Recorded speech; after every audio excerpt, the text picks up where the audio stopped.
Hello everyone. Today let us learn about sentence. Sentence is a group of words that gives complete meaning or makes a complete sense. ವಾಕ್ಯ ಅಂತ ಹೇಳಿದ್ರೆ ಅದು ಒಂದು ಪದಗಳ ಗುಂಪು ಆಗಿರುತ್ತೆ ಮತ್ತು ಸಂಪೂರ್ಣ ಅರ್ಥವನ್ನ ನೀಡುತ್ತೆ. It starts with a capital letter when written. ಇದು ಒಂದು ವಾಕ್ಯವನ್ನ ಬರೆದಾಗ ವಾಕ್ಯದ ಮೊದಲ ಅಕ್ಷರ ಯಾವಾಗಲೂ ಕ್ಯಾಪಿಟಲ್ ಲೆಟರ್ ಆಗಿರುತ್ತೆ. ಅದು ಸಾಂದರ್ಭಿಕವಾಗಿ ವಾಕ್ಯಕ್ಕೆ ತಕ್ಕ ಹಾಗೆ full stop, question mark, exclamatory mark ಇಂದ ಅದು ಎಂಡ್ ಆಗುತ್ತೆ. ವಾಕ್ಯ ಅಂತ ಹೇಳಿದ್ರೆ ಪದಗಳ ಗುಂಪು. ಕೇವಲ ಪದಗಳ ಗುಂಪಷ್ಟೇ ಅಲ್ಲ, ಅದು ನಮಗೆ ಸಂಪೂರ್ಣ ಅರ್ಥವನ್ನ ನೀಡಬೇಕು. ಅಂತಹದಕ್ಕೆ ನಾವು ವಾಕ್ಯ ಅಂತ ಹೇಳ್ತೇವೆ. ನೋಡೋಣ ಎಕ್ಸಾಂಪಲ್ ಮೂಲಕ. John his friend with yesterday went ಅಂತ ಇದೆ. ಇಲ್ಲೂ ಕೂಡ ಪದಗಳ ಗುಂಪು ಇದೆ, ಬಟ್ ಇದು ನಮಗೆ ಸರಿಯಾದ ಅರ್ಥವನ್ನ ನೀಡುವುದಿಲ್ಲ. ಒಂದು ನಿಯಮಬದ್ಧವಾಗಿ ಜೋಡಿಸಲ್ಪಟ್ಟಿಲ್ಲ. Okay, so John his friend with yesterday went is also a group of words, but it does not make sense. It does not give complete meaning. So if it is a correct sentence, it should be like this. ಇದು ಸರಿಯಾದ ವಾಕ್ಯ ಅಂತ ಅನ್ನೋದಾದ್ರೆ ಅದು ಹೀಗೆ ಆಗಬೇಕು. John went to market with his friend yesterday. ಜಾನ್ ನಿನ್ನೆ ತನ್ನ ಗೆಳೆಯನೊಂದಿಗೆ ಮಾರುಕಟ್ಟೆಗೆ ಹೋದನು ಅನ್ನುವಂತಹ ಸಂಪೂರ್ಣ ಅರ್ಥವನ್ನ ನೀಡುತ್ತೆ. ಇಲ್ಲಿ ನಿಯಮಬದ್ಧವಾಗಿ ಅಂತ ಹೇಳಿದ್ರೆ, so first part of the sentence is a subject and another part of the sentence is predicate. Predicate includes verb and object. ನಾವು ಯೂಶುವಲಿ ಸೆಂಟೆನ್ಸ್ ಭಾಗಗಳು ಯಾವುದು ಅಂತ ಕೇಳಿಬಿಟ್ರೆ ಸಬ್ಜೆಕ್ಟ್, ವರ್ಬ್, ಆಬ್ಜೆಕ್ಟ್ ಅಂತ ಹೇಳಿಬಿಡ್ತೇವೆ. ಅದು ನಂತರ ಹೇಳುವಂಥದ್ದು. ಬಟ್ ಒಂದು ವಾಕ್ಯದ ಮುಖ್ಯ ಭಾಗಗಳು ಅಂದಾಗ ಅದು ಸಬ್ಜೆಕ್ಟ್ ಮತ್ತು ಪ್ರೆಡಿಕೇಟ್ ಆಗಿರುತ್ತೆ. ಪ್ರೆಡಿಕೇಟ್ ವರ್ಬ್ ಮತ್ತೆ ಆಬ್ಜೆಕ್ಟ್ ಅನ್ನ ಒಳಗೊಂಡಿರುತ್ತೆ. A group of words usually containing a verb which expresses a thought in the form of a statement, question, instruction or exclamation.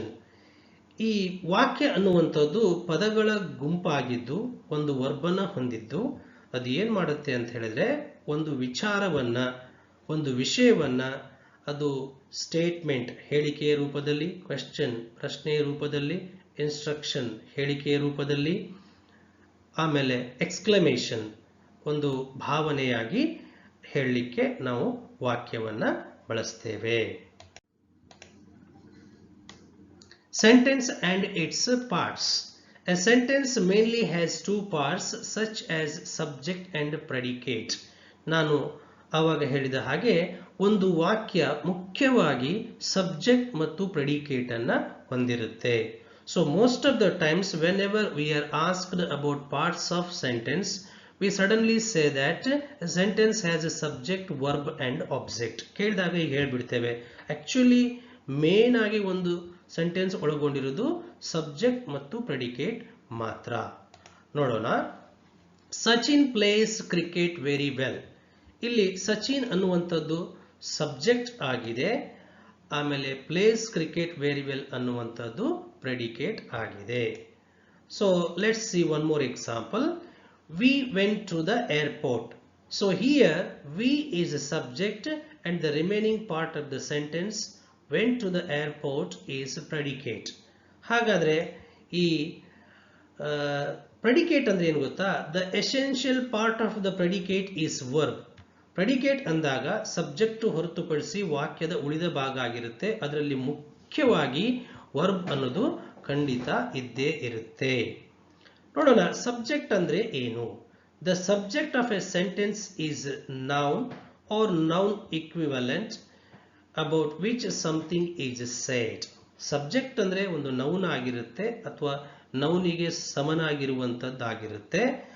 ಅಂದ್ರೆ ಅದರ ಬಗ್ಗೆ ಹೇಳಲಾಗಿರುತ್ತೆ. ಅದಕ್ಕೆ ನಾವೇನಂತ ಹೇಳ್ತೇವೆ? ಸಬ್ಜೆಕ್ಟ್ ಅಂತ ಹೇಳ್ತೇವೆ. ಅಂದ್ರೆ ಕ್ರಿಯೆಯನ್ನ ಯಾರು ಮಾಡಿದ್ದಾರೆ ಅಂತ ಯಾವ ಭಾಗಕ್ಕೆ ನಾವು ಹೇಳ್ತೀವೋ ಅದಕ್ಕೆ ನಾವು ಸಬ್ಜೆಕ್ಟ್ ಅಂತ ಹೇಳ್ತೇವೆ. ಇನ್ನು ಪ್ರೆಡಿಕೇಟ್ ಅಂದ್ರೆ ಏನು ಗೊತ್ತಾ? The predicate is all that tell about the subject. ಅಂದ್ರೆ ಸಬ್ಜೆಕ್ಟ್ನ ಬಗ್ಗೆ ಹೇಳ್ತಾ ಇರುವಂತಹ ವಾಕ್ಯದ ಭಾಗ ಇದೆಯಲ್ವಾ, ಅದಕ್ಕೆ ನಾವು ಏನಂತ ಹೇಳ್ತೇವೆ? ಪ್ರೆಡಿಕೇಟ್ ಅಂತ ಹೇಳ್ತೇವೆ. ಈಗ ನೋಡಿ, for example, Sachin plays cricket very well. First example ನೋಡಿ, ಅಲ್ಲಿ ಸಚಿನ್ ಸಬ್ಜೆಕ್ಟ್ ಅಲ್ವಾ, ಸಚಿನ್ ಬಗ್ಗೆ ಹೇಳಲಾಗ್ತಾ ಇದೆ. So that is why Sachin is subject and the remaining part plays cricket very well ಅನ್ನುವಂತಹ ಭಾಗ ಏನಿದೆ ಅಲ್ವಾ, ಅದು ಸಬ್ಜೆಕ್ಟ್ ನ ಬಗ್ಗೆ ಹೇಳ್ತಾ ಇದೆ. ಹಾಗಾಗಿ ಅದನ್ನು ನಾವೇನಂತ ಹೇಳ್ತೇವೆ? ಪ್ರೆಡಿಕೇಟ್ ಅಂತ ನಾವು ಹೇಳ್ತೇವೆ. ಅಂಡ್ ಸೆಂಟೆನ್ಸ್, ಇಲ್ಲಿ ಈ ಒಂದು ಸ್ಲೈಡ್ ಅಲ್ಲಿ ಸೆಂಟೆನ್ಸ್ ಅಂದ್ರೆ ನಾವು ನೋಡ್ತೇವೆ, sentence is a group of words that makes complete sense. We have already learned it. It expresses a complete thought, ಒಂದು ಸಂಪೂರ್ಣ ವಿಚಾರವನ್ನು ಹೇಳುತ್ತೆ. It begins with a capital letter, ಅದು ಕ್ಯಾಪಿಟಲ್ ಲೆಟರ್ ಇಂದ ಪ್ರಾರಂಭ ಆಗುತ್ತೆ. And ends with a punctuation mark. Punctuation mark ಅಂತ ಹೇಳಿದ್ರೆ full stop, question mark, exclamatory mark ಇಂದ ಆಗಿರುತ್ತೆ. ಎಕ್ಸಾಂಪಲ್ಸ್ ನೋಡೋಣ. The first example, the sun rises in the east. ಇಲ್ಲಿ ದ ಸನ್ ಅನ್ನುವಂಥದ್ದು ಸಬ್ಜೆಕ್ಟ್ ಆಗಿದೆ. ಫಸ್ಟ್ ಲೆಟರ್ ಕ್ಯಾಪಿಟಲ್ ಇದೆ, ಆಮೇಲೆ ಕೊನೆಗೆ ಫುಲ್ ಸ್ಟಾಪ್ ಇಂದ ಎಂಡ್ ಆಗಿದೆ. Where are you going? So here the sentence begins with the capital letter and ends with question mark. Please close the door. So ಈ ವಾಕ್ಯವು ಕೂಡ ಕ್ಯಾಪಿಟಲ್ ಲೆಟರ್ ಇಂದ ಪ್ರಾರಂಭ ಆಗಿದೆ, ಫುಲ್ ಸ್ಟಾಪ್ ಇಂದ ಎಂಡ್ ಆಗಿದೆ. What a beautiful day is an exclamatory sentence. It begins with the capital letter and ends with ends with exclamatory mark. May you be happy always. It's a wish. ಇದು ಕೂಡ ಏನಾಗಿದೆ? Capital letter ಇಂದ ಪ್ರಾರಂಭ ಆಗಿದೆ ಮತ್ತು exclamatory mark ಇಂದ end ಆಗಿದೆ. Then ಬಲಗಡೆ ನೋಡಿ, features of A good sentence. ಒಂದು ಒಳ್ಳೆ ವಾಕ್ಯದ ಲಕ್ಷಣಗಳೇನು? Makes complete sense. It gives a clear and complete meaning. ಆವಾಗ ನಾವು ನೋಡಿದ್ವಿ, ಒಂದು ಕೇವಲ ಪದಗಳ ಗುಂಪಾಗಿರೋದಷ್ಟೇ ಅಲ್ಲ, ಅದು ಸಂಪೂರ್ಣ ಅರ್ಥವನ್ನು ನೀಡುವಂತದ್ದಾಗಿರಬೇಕು. Begins with a capital letter. Every sentence starts with a capital letter. ಇದು ನೆನ್ಪಿಟ್ಕೊಂಡಿರಿ. ಒಂದು ಸಾರಿ ನಾವು ಫುಲ್ ಸ್ಟಾಪ್ ಇಟ್ಟು ಮತ್ತೊಂದು ವಾಕ್ಯ ಅಂತ ಪ್ರಾರಂಭ ಮಾಡಿದಾಗ ಅಲ್ಲಿ ಕ್ಯಾಪಿಟಲ್ ಲೆಟರ್ ಇರಲೇಬೇಕು. Ends with a punctuation mark. ಒಂದ್ ಕಡೆ ನೋಡಿ, ಫುಲ್ ಸ್ಟಾಪ್ ಇಂದ ಎಂಡ್ ಆಗಿದೆ, ಎರಡನೇದು ಕ್ವೆಶ್ಚನ್ ಮಾರ್ಕ್ ಇಂದ ಎಂಡ್ ಆಗಿದೆ, ಮೂರನೇದು ಎಕ್ಸ್ಕ್ಲಮೇಟರಿ ಮಾರ್ಕ್ ಇಂದ ಎಂಡ್ ಆಗಿದೆ. ಸೊ ಹೀಗೆ ಏನು ಅಂತ ಹೇಳಿದ್ರೆ ಅದು ಕಂಪಲ್ಸರಿಯಾಗಿ ಪಂಕ್ಚುಯೇಷನ್ ಮಾರ್ಕ್ ಇಂದ ಎಂಡ್ ಆಗಿರಬೇಕು. Has A subject and predicate. ಅಲ್ಲಿ ಸಬ್ಜೆಕ್ಟ್ ಅಂಡ್ ಪ್ರೆಡಿಕೇಟ್ ಇರಬೇಕು. Next, expresses a complete thought. ಒಂದು ವಿಚಾರವನ್ನ ಸಂಪೂರ್ಣವಾಗಿ ಹೇಳುವಂತಹ ವಾಕ್ಯ ಆಗಿರಬೇಕು. A good sentence is clear, correct and complete. ಒಂದು ಸರಿಯಾದ ವಾಕ್ಯ, ಒಳ್ಳೆ ವಾಕ್ಯ ಅಂತ ಹೇಳಿದ್ರೆ ಅದು ಕ್ಲಿಯರ್ ಆಗಿರುತ್ತೆ, ಕರೆಕ್ಟ್ ಆಗಿರುತ್ತೆ ಮತ್ತು ಕಂಪ್ಲೀಟ್ ಆಗಿರುತ್ತೆ. It helps us to communicate our thoughts and ideas clearly. ನಮ್ಮ ವಿಚಾರಗಳನ್ನ ಸಂಪೂರ್ಣವಾಗಿ ಸರಿಯಾಗಿ ನಾವು ತಿಳಿಸಿಕೊಡ್ಲಿಕ್ಕೆ ಅದು ಹೆಲ್ಪ್ ಮಾಡುತ್ತೆ. Types of sentences. There are 5 main types of sentences in English. Actually ಇಲ್ಲಿ 4 main types of sentences ಇದೆ. ಒಂದು assertive sentence, first one. ಎರಡನೇದು interrogative sentence, ಮೂರನೇದು imperative sentence, ನಾಲ್ಕನೇದು exclamatory sentence, ಐದನೇದು optative sentence. ಈ optative sentence ಅನ್ನ exclamatory sentence ನ ಒಂದು ಭಾಗ ಆಗಿರುತ್ತೆ. ಹಾಗಾಗಿ ಮೇನ್ಲಿ ಇರೋದು 4 sentences. ಈಗ ಅದನ್ನ ಒಂದು ಸಪರೇಟ್ ಮಾಡಿ ಏನ್ ಮಾಡ್ತಾ ಇದ್ದಾರೆ? ಆಪ್ಟೇಟಿವ್ ಸೆಂಟೆನ್ಸ್ ಅಂತ ಹೇಳಿ ಪ್ರಾಕ್ಟೀಸ್ ಮಾಡ್ತಾ ಇದ್ದಾರೆ. Okay, let us see what is assertive sentence. It makes a statement or asserts something. ಇದು ಒಂದು ಹೇಳಿಕೆಯನ್ನು ಹೇಳುವಂತ ವಾಕ್ಯ ಆಗಿರುತ್ತೆ. She is reading a book ಅಲ್ವಾ, ಇದು ಒಂದು statement. It usually ends with a full stop. ಇದು ಫುಲ್ ಸ್ಟಾಪ್ ಇಂದ ಎಂಡ್ ಆಗುತ್ತೆ. ಇಲ್ಲಿ ಒಂದು ಗ್ಲಾನ್ಸ್ ಅಲ್ಲಿ ನೋಡೋಣ, ನೆಕ್ಸ್ಟ್ ಮುಂದೆ ನಾವು ಡೀಟೇಲ್ ಆಗಿ ನೋಡೋಣ. ಇಂಟ್ರಾಗೇಟಿವ್ ಸೆಂಟೆನ್ಸ್ ಅಂತ ಹೇಳಿದ್ರೆ ಇಟ್ ಆಸ್ಕ್ಸ್ ಎ ಕ್ವೆಶ್ಚನ್, ಒಂದು ಪ್ರಶ್ನೆಯನ್ನ ಕೇಳುತ್ತೆ. Where are you going? It usually ends with a question mark. ಇದು ಪ್ರಶ್ನೆಯಿಂದ ಎಂಡ್ ಆಗುತ್ತೆ. ಮೂರನೇದು imperative sentence. It gives a command, order or request, advice, suggestion, warning. Okay, ಇವುಗಳನ್ನ ಹೇಳಲಿಕ್ಕೆ ನಾವು ಬಳಸ್ತೇವೆ. Example, please close the door. It usually ends with a full stop. Full stop ಇಂದ end ಆಗುತ್ತೆ. Exclamatory sentence. It expresses strong feeling or sudden emotions. ಇವುಗಳನ್ನು ಹೇಳಲಿಕ್ಕೆ ಬಳಸುವಂತಹ ವಾಕ್ಯ. What a beautiful day. It usually ends with an exclamatory mark. ಇದು ಸಹಜವಾಗಿ ಏನಾಗುತ್ತೆ, ಎಕ್ಸ್ಕ್ಲಾಮೇಟರಿ mark ಇಂದ ಎಂಡ್ ಆಗುತ್ತೆ.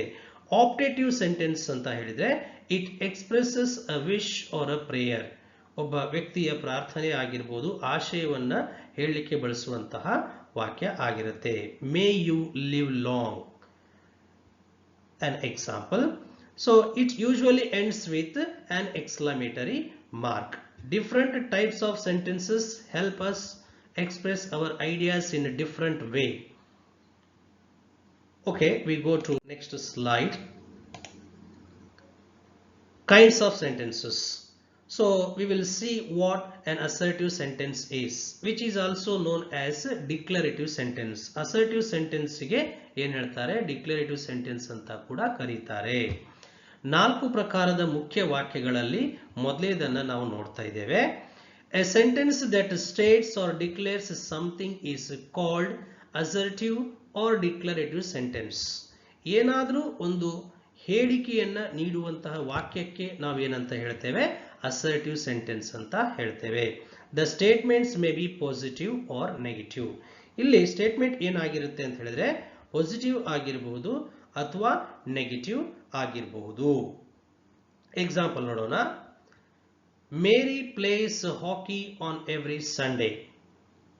One more example. She can cross the river swimming. So both the sentence are positive statements. And Radha has not lost her hand. It's a assertive sentence. It's an assertive sentence but negative. People should not support corrupt politicians. It's also an assertive negative sentence. Here the sentence structure is subject, helping verb plus not, main verb, then object. So the sentence structure changes as the tense is. ಅಂದ್ರೆ continuous tense ಇದ್ರೆ sentence ಬೇರೆ ಇರುತ್ತೆ, ಅಲ್ಲಿ verb ಜೊತೆ ing ಬರುತ್ತೆ, ಹೀಗೆಲ್ಲ. ಆದರೆ ಮುಖ್ಯವಾಗಿ ಒಂದು common sentence structure of assertive ಅಂತ ನೋಡೋದಾದ್ರೆ ಸಬ್ಜೆಕ್ಟ್, ಮೇನ್ ವರ್ಬ್, ಆಬ್ಜೆಕ್ಟ್ ಅಥವಾ ಸಬ್ಜೆಕ್ಟ್ ವರ್ಬ್ ಆಬ್ಜೆಕ್ಟ್ ಆಗಿರುತ್ತೆ. We move to the next sentence. It is interrogative sentence. A sentence that asks a question is called an interrogative sentence.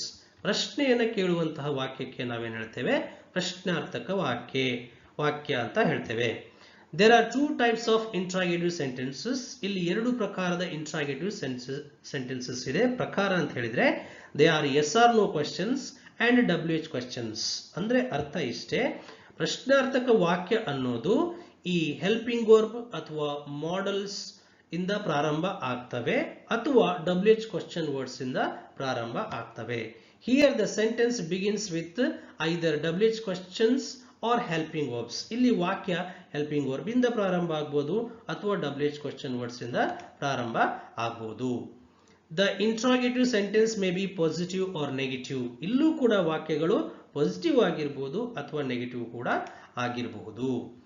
Are you watching cricket now? ನೋಡಿ, ಇದು ಪ್ರಶ್ನಾರ್ಥಕ ವಾಕ್ಯ. R ಅನ್ನೋದು helping verb ಇಂದ ಪ್ರಾರಂಭ ಆಗಿದೆ, ಕೊನೆಗೆ question mark ಇದೆ. Can you speak in English? So ಇಲ್ಲಿ ಕ್ಯಾನ್ ಅನ್ನೋದು ಒಂದು ಮಾಡೆಲ್ ಇಂದ ಪ್ರಾರಂಭ ಆಗಿದೆ. ಮಾಡೆಲ್ ಅಂದ್ರೆ ಹೆಲ್ಪಿಂಗ್ ವರ್ಬ್ ಅಂತಾನೆ ಅರ್ಥ ಮಾಡ್ಕೊಳ್ಳಿ. ಕೊನೆಗೆ ಕ್ವೆಶ್ಚನ್ ಮಾರ್ಕ್ ಇದೆ. Don't you like English movies? So it's also a question but it's a negative question. Who has built the Taj Mahal? So it is also a question that has begun with WH question word. So why don't you come to school early? ಇದು ಕೂಡ ಇದು interrogative sentence ಆಗಿದೆ. why ಅನ್ನೋ WH question word ಇಂದ ಪ್ರಾರಂಭ ಆಗಿದೆ, negative sentence ಕೂಡ ಇದೆ. ಇಲ್ಲಿ ಸೆಂಟೆನ್ಸ್ ಸ್ಟ್ರಕ್ಚರ್ ಏನಿರುತ್ತೆ ಅಂತ ಹೇಳಿದ್ರೆ WH question word or helping verb. WH question ನೋಡಿದ್ರೆ it is followed by helping verb, ಆಮೇಲೆ subject, main verb, object, question mark. ಇದು ಇಂಟ್ರಾಗೇಟಿವ್ ಸೆಂಟೆನ್ಸ್ ನ ಸೆಂಟೆನ್ಸ್ ಸ್ಟ್ರಕ್ಚರ್ ಆಗಿರುತ್ತೆ. Next, imperative sentence, a sentence that expresses a command, request, entreaty, warning, suggestion, advice, wish and instruction is called an imperative sentence. Imperative sentence ಅಂತ ಹೇಳಿದ್ರೆ ಇದು ಆಜ್ಞೆಯನ್ನ, ವಿನಂತಿಯನ್ನ, ಪ್ರಾರ್ಥನೆಯನ್ನ, ಎಚ್ಚರಿಕೆಯನ್ನ, ಸಲಹೆಯನ್ನ, ಉಪದೇಶವನ್ನ, ಆಶಯವನ್ನ, ಹೇಳಿಕೆಗಳನ್ನ ಇದು ವ್ಯಕ್ತಪಡಿಸಲಿಕ್ಕೆ ಇವುಗಳನ್ನು ಬಳಸಲಾಗುತ್ತೆ. Important ನೆನಪಿಟ್ಕೊಳ್ಬೇಕಾದ್ದು ಏನು ಅಂತ ಹೇಳಿದ್ರೆ ಇಟ್ ಬಿಗಿನ್ಸ್ ವಿತ್ ವರ್ಬ್. ಇದು ಯಾವಾಗಲೂ ವರ್ಬ್ ಇಂದ ಪ್ರಾರಂಭ ಆಗುತ್ತೆ.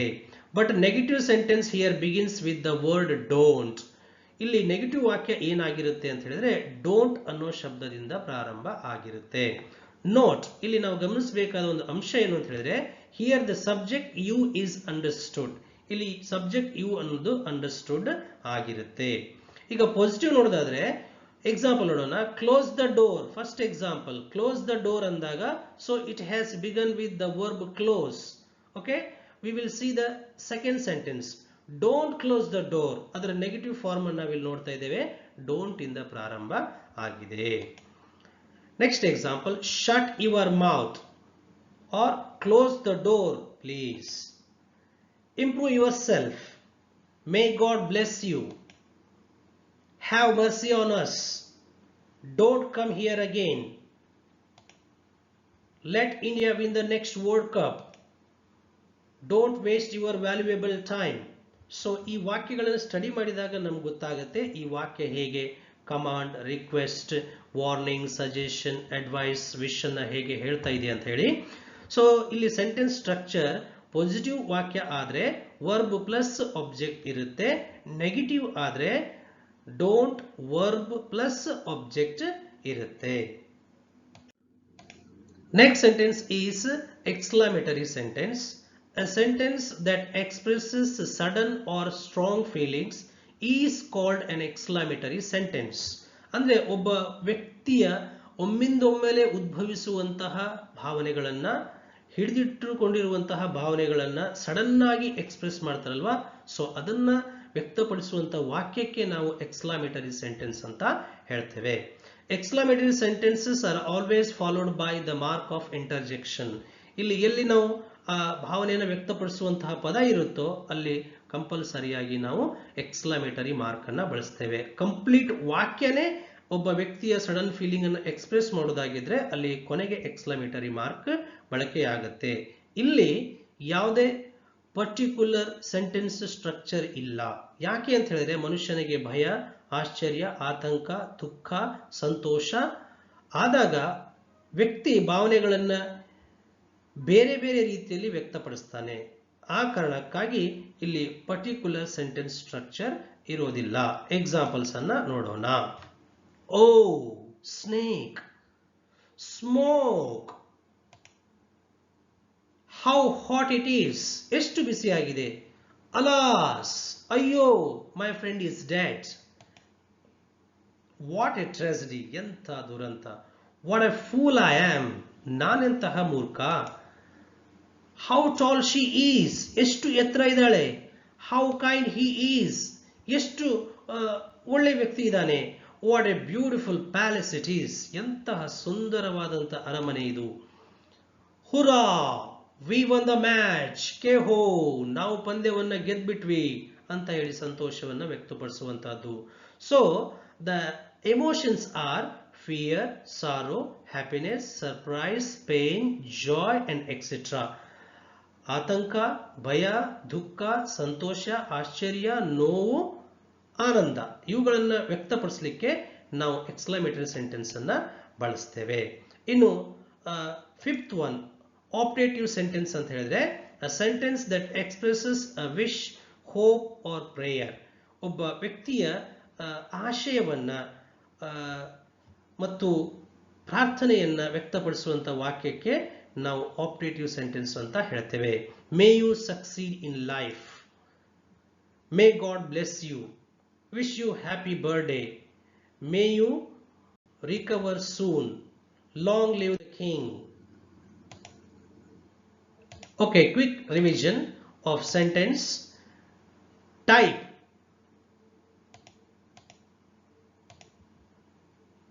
ಓಕೆ, ಟೈಪ್ ಅಸರ್ಟಿವ್ ಸೆಂಟೆನ್ಸ್ ಅಂದ್ರೆ ಒಂದು ಸ್ಟೇಟ್ಮೆಂಟ್ ಆಗಿರುತ್ತೆ. Example, she is a doctor. ಎರಡನೇದು ಇಂಟ್ರಾಗೇಟಿವ್ ಸೆಂಟೆನ್ಸ್ ಅಂದ್ರೆ ಕ್ವೆಶ್ಚನ್ ಆಗಿರುತ್ತೆ. Is she a teacher.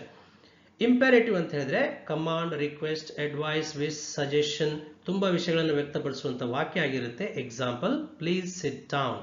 ಎಕ್ಸ್ಕ್ಲಾಮೇಟರಿ sentence ಅಂತ ಹೇಳಿದ್ರೆ ಸ್ಟ್ರಾಂಗ್ ಇಮೋಷನ್ ಅನ್ನ ಹೇಳುವಂತಹ ವಾಕ್ಯ ಆಗಿರುತ್ತೆ. Example, what a beautiful day. Optative ಅಂತ ಹೇಳಿದ್ರೆ ವಿಶ್, ಪ್ರೇಯರ್, ಬ್ಲೆಸ್ಸಿಂಗ್ ಅಂತ ಹೇಳ್ತೇವೆ. ಮೇ ಯು ಸಕ್ಸೀಡ್ ಅನ್ನುವಂತಹ ವಾಕ್ಯ ಆಗಿರುತ್ತೆ. ಸೊ ಇಟ್ಕೊಳ್ಬೇಕಾದ ಅಂಶ ಏನು ಅಂತ ಹೇಳಿದ್ರೆ ವಾಕ್ಯದ ಮುಖ್ಯ ಭಾಗಗಳು ಸಬ್ಜೆಕ್ಟ್ ಮತ್ತು ಪ್ರೆಡಿಕೇಟ್ ಆಗಿರುತ್ತೆ. Example, the boy is reading A story.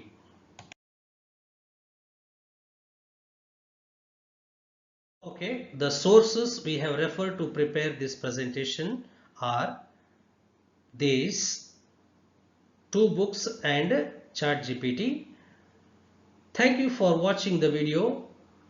Kindly like, share and subscribe our channel. Thank you.